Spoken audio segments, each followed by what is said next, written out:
structure, we explored the art of crafting a positive organizational culture, the secret sauce that makes workplaces not only productive but also enjoyable. Today, let's shift our focus to the backbone of any organization, its structure. Think of organizational structure as the blueprint for how work gets done, who reports to whom, how decisions are made, and how information flows. We will explore different organizational designs, the pros and cons of each, and how to choose a structure that best fits your company's goals and culture. Why structure matters, the organizational skeleton. Imagine trying to build a house without a blueprint. It would be chaotic, right? The same goes for organizations. Without a clear structure, companies can quickly devolve into confusion, inefficiency, and missed opportunities. Organizational structures provide the framework for clarity, defining roles, responsibilities, reporting lines, so everyone knows who is in charge and what's expected of them. Coordination, ensuring that different departments and teams work together smoothly like gears in a well-oiled machine. Control, establishing mechanisms for monitoring performance, making decisions, and allocating resources. Communication, creating channels for information to flow up, down, and across the organization. Culture, influencing the values, norms, and behaviors that shape workplace environment. Different designs for different needs. The organizational wardrobe. Just like we have different outfits for different occasions, organizations have different structures to fit their unique needs and goals. Let's take a look at some of the most common designs. Functional structure. This is the classic hierarchical model with the departments organized by function, for example, marketing, finance, HR. It is efficient, promotes specialization, and provides clear career paths. But it can also be isolated, slow to adapt, and hinder cross-functional collaboration. Divisional structure.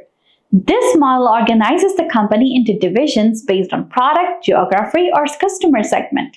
It allows for greater autonomy and responsiveness to market needs, but it can also lead to duplication of effort, competition between divisions, and a lack of overall coordination. Matrix structure.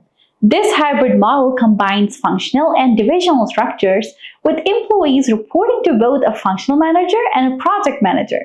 It is designed to foster collaboration and flexibility, but it can also create confusion and conflict over priorities. Team-based structure.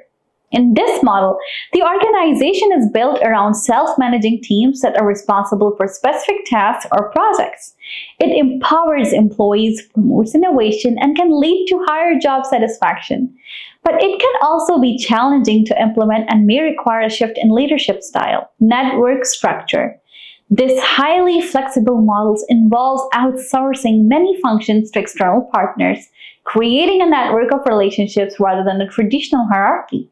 It's agile, adaptable, and cost-effective, but it can also be complex to manage and may require a high degree of trust and coordination. Choosing the right fit. So, how do you know which structure is right for your organization? It depends on a variety of factors, including size.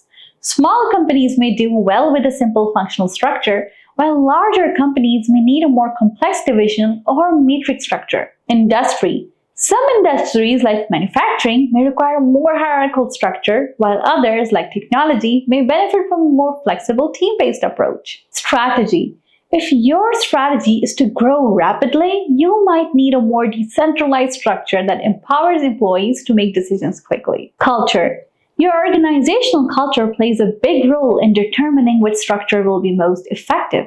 A highly collaborative culture might thrive in a team-based structure, while a more traditional culture might prefer a functional structure. Organizational structure is not just about boxes and lines on a chart. It's about creating a framework that supports your company's goals, fosters collaboration, and empowers employees to do their best work.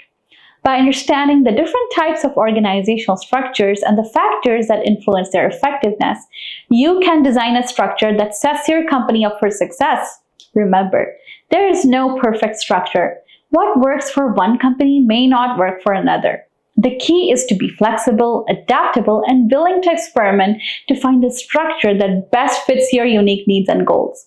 So, put on your architect hat and start designing the organizational structure of your dreams.